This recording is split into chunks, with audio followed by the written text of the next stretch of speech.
Hey there, how are you? Hey guys. Hi. How's it going? You're What's up, Doddsy? coming to us. You're talking to us today from the office downtown in Yep. in La Grande here. Glad you're here with us today. So, how's it going? Pretty good. Actually, Good. that story you told, Doddsy, reminds me. So in middle school that we had Spirit Week contests, and Yeah. one of the contests was Twin Day. We had to have Twin Day, so you got together with somebody who you look like, and you enter a contest, and whoever wins Twin Day got like a $5 prize or something like that. And Nicole Lewis and I entered together, and we Oh, really? won. But the funny thing about that is that there are two sets of twins in our class who were competing in Twin Day against us. And That's you guys funny. won and they we did. beat them. We did. We look more alike than the twins in our class at that point. Not anymore. We've changed. But I can that. see that. Yeah, I Yeah. can see that too. can you? Yeah. Well, it's funny Yeah. because we just did my daughter's All-Star tournament, and we took a picture with the Remax banner because Remax did some sponsoring of that team.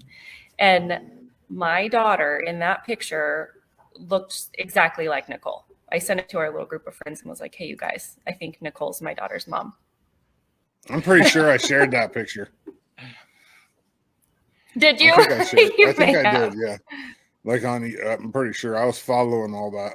I mean, there was a lot going on there for a minute with Little League. That was yeah. crazy. It was a Yeah. good Yeah, year. that was fun. Yeah. It was a And fun for those summer. of you that might have watched those games, the Little League was streaming that, and we were picking that up and putting that on our stream. But Amanda was the one that was on the ground, and we were texting back and forth constantly so that I had the current score and the current innings and what was going on. So you were the Poor mom on Brent. the I could be scene. like, do you see that? Do you see that catch? That was Eiley.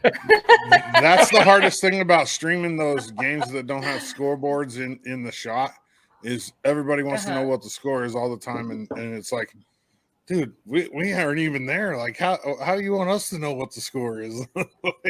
Right. Yeah. Yeah. It was But hard to I thought follow.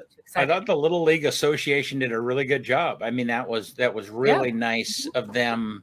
Whoever took that on and did that was awesome because that was really it cool. was gave us a little bit of a window. Okay, so you and Michaela's friend-iversary, which is just 25 totally years. We met when we were 2. 2? We're not 30 Come yet. on. Yeah, okay. Mid-30s. Yeah, when you were 12, maybe. Yeah, we'll just kind of somewhere in there. Yeah. Or 14, one of the two. Yeah. So, I see yeah. center Well, cool. All right. Well, hey, we're here to talk about real estate, and appreciate you jumping in. And so, I guess why, what are some of the advantages that you would think why should someone be choosy about picking a real estate agent? What kind of goes into that behind the scene that people might not understand? Quite a bit. I think that it's a pretty common misconception that if anybody has a license, they can do the same things as somebody else. And that's true to an extent, but there are some things educationally that, and just in general, I have kind of three main things that I tell people to look for. And the first is education. That's kind of my big push. I like to get all the education that I can get just because I feel like things are always changing. I mean, I started selling real estate in 2013, and it's different now, way different now than it was even then. Rules have changed and techniques have changed and the market has changed. So having a realtor who's educated is really important. So there are 2 main types of agency or agents in Oregon, and one's a broker, period, and one's a principal broker. And a principal broker can work on their own. They don't have to be managed under somebody. And they have to have been an agent for 3 years and done enough business during that time to qualify to take the coursework. And then they take a whole coursework and a specific test, and then they can be a managing broker. Above and beyond that, a lot of times you'll see agents who have little alphabet letters at the end of their realtor title. ABR, GRI, CRS, those all have a meaning, and they mean that that agent went and did specific coursework to learn something specific about their trade. So for example, I've got several, they're called designations. I've got several personally. The first I got was called the GRI, and that's the Graduate of the Realtor Institute. And that basically is what the National Association of Realtors calls the benchmark of education for realtors. They want you to go in and you learn all kinds of stuff about, ethics and negotiations, and you start with basics and then you expand from there. And that's a lot of work. I mean, I think it's the same amount of coursework as you even get your license to begin with. So it's pretty extensive. And there are others. Some of the favorites that I have are, I just got one this year called the CRS, and it stands for Certified Residential Specialist. And NAR really likes that. They call it the highest credentialed award for real estate sales agents. So that's kind of a fun one. And it does take a lot of time and a lot of focus and a lot of testing to get all of those things done. Another one of my favorites is a PSA, which is one that I have as well. It's a pricing strategy advisor. And that's been so important this last couple of years because our market's been it's so unpredictable in how people are going to react to offers and who you're going to be competing with. But more importantly, helping your sellers know how to set price in order to maximize how much money they're going to get. And to also make sure they're going to get as many people walking through the door. That one's fun. And then another designation is called the RENE. And I think it's actually a certification, not a designation. So it's not quite as labor intensive, but it's a real estate negotiations expert. And that dives into the techniques and tactics for helping buyers and sellers be effective negotiators. So those are really important aspects of hiring a realtor. I would imagine that pricing, you're right, especially this last season that we've come through. You want to get as much money as you can for that particular property for the people that you're selling it for. And have there been times, or perhaps you've seen that, where it's like somebody just missed the mark, it was underpriced, it went really quick, and it's like, wow, they could have done better. You see that happen sometimes? Yeah, that's seen. But sometimes that has more to do with a seller wanting to be done quickly, right, having a specific need and needing to have a little bit more of a sure sale. So there are reasons to do that at certain times. Usually it's not a mistake. I'm not going to throw anybody under that bus. Right.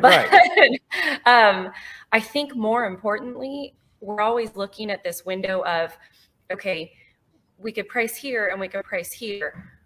But if we price closer to the lower end, usually we're making them more money in the long run than if we're pricing high and having to reduce price tags. So things like that, little nuancy things like that sellers need to be aware of, comes really in handy. And it talks about the best way to go about doing that. And also how to tell your sellers about it, how to explain that in a way that makes sense.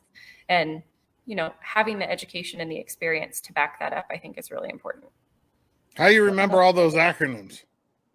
Oh, well, I got the cheat sheets right here. We don't need to. I was like, there's no, like, she's got to have, you have to have a cheat sheet even for your own acronyms on. Like, well, all these little they're on my email signature. I do. I have a bunch. of them. I'm an ePro. I'm an SRS, I'm an ABI, a lot of them. And if you want to know about those, I'm going to tell you about every single one, but I don't think we have all day. Yeah. So. Yeah. Well, cool. Well, what else is important? Our office, well, one other note is that our office always takes education really seriously. And one of our goals this year was for every agent within our office to get a new designation or certification. So RE/MAX is actively adding those letters this year. And I think that that's one of the things that always kind of sets us apart is, yes, we're all busy. And yes, we all have to be educated for our continuing education requirements, but we're just making sure that we are going above and beyond that requirement to really make sure that we're doing the best for our clients all the time. The next thing that you need to be looking for is a strong marketing package. If your agent is coming to you and just says, yeah, I could get your house on the market and I could probably get it sold, then in this market, that may be true, but things have shifted a little bit and it's softened for sellers lately. And it requires more than just sticking a sign in a yard and walking away and waiting for the phone to ring anymore. I read something funny the other day on Facebook. It said something like, hey, agents who started selling real estate in 2020, a price reduction is when you have to reduce the price on a listing. You didn't know that before, but now we have to start doing things like that. So I think that having a firm plan in place about where you're going to market, how you're going to market, what things you're going to do that go above and beyond just streaming to Zillow, and making sure that your seller is on board with those kinds of things. I like to try and be a little creative and have a little bit of fun with my sellers if I can. With COVID, it got a little restricted. And so getting back into that, ability to have a broker open house, for example, or, just an event that features your property on Facebook, things like that. Non-negotiables, in my opinion, are quality photography. Some people are capable of doing that themselves. Some people should probably hire it done. But in my opinion, if you're not putting good pictures of a seller's house on the internet, then what in the world are you doing? Yeah. Because people are looking online and statistics are showing that they're deciding whether or not they have interest in a house within 6 seconds of seeing the first picture. And so there's real statistics that support that, not just it should be pretty. I mean, there's real reasons for that. Right. And that totally makes sense. Because we all make decisions based upon that. I mean, Absolutely. if you go to somebody's website and it seems hokey, then it's like, so, yep, that's just how it is. Yeah, you end up with a camera from India. Yeah, that's another story. I feel like there's a story. Having that strong marketing plan is important. Good pictures. And then having the ability to communicate well with your seller. I'm not going to sit here and pretend like every client and I are going to communicate well with each other, but I think sitting down and having somebody who you personally feel like you're going to be able to get a hold of them the way that you want to get a hold of them, how often you need to get a hold of them, you kind of establish that in the beginning. That's really important. And that's unique between realtors. Some realtors work different hours than other realtors, and some communicate differently than others. So I think that's also very important for sellers to decide what their needs are and pick from there. Well, and I don't know how you are as a realtor, but I have an idea. But I mean, when I text you, you text back. I mean, it's not hours don't go by. Oh yeah. And that kind of responsiveness says a lot. So. Well, and I think that not every client needs that specific level of responsiveness, but some do. And if you're working with who doesn't have the ability to offer that for whatever reason, then that's good to note. I'm not going to be critical of that, because I think that some people don't like that I'm like you guys and I have my phone on me all the darn time. But I like that, and that's how I tend to function. So yeah. Well, I try and you're right. And I try and like, I ask my employees to, especially during work time, it's like, hey, if I text you, I need you to respond. But I try and not hassle them about every little thing, so that when I do, it means it's fairly important. So, yep. Right. Mm-hmm. Yeah.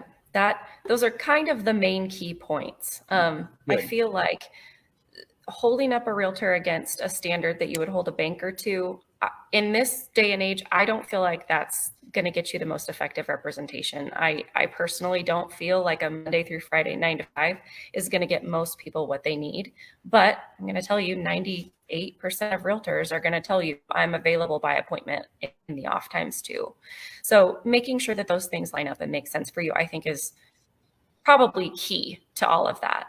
The level of education. If you have an agent who says, yes, my average days on the market are 148 in a market that's you should be selling a house within 10 days, then you need to be asking them questions as to why that's the case.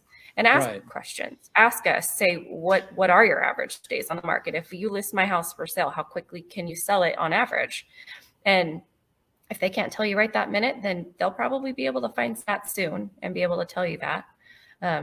average days on the market are not very high right now. I think our average overall within that key price point, not above the 500,000, but in that key price point, like 200 to 400,000, I think our average days on the market last year of marketing time, not to sale time, 14 days, I think was what I saw last.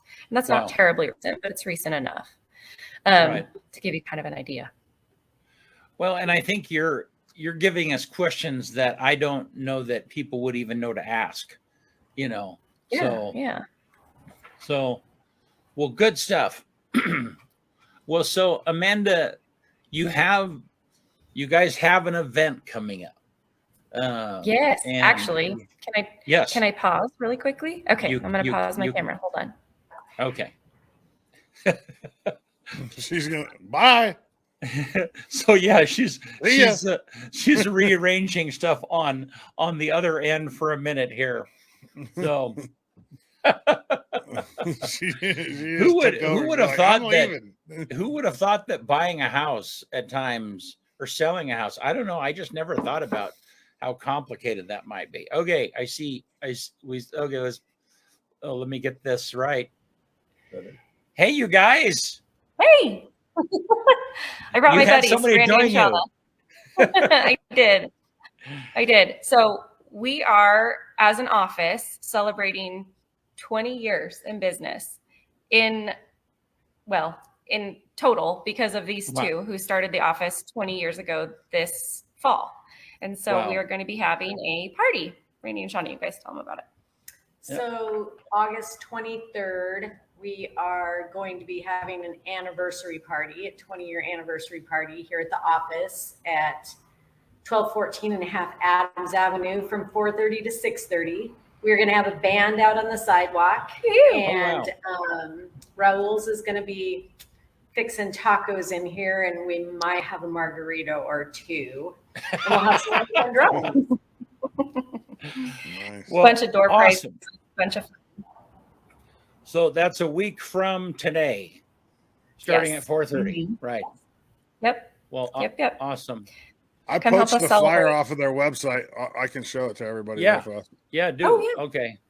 Take yours down, BC. Yeah, it's blocking it. There it is. There you go. Just a live quick look at it. Courtesy of Glitter Funk.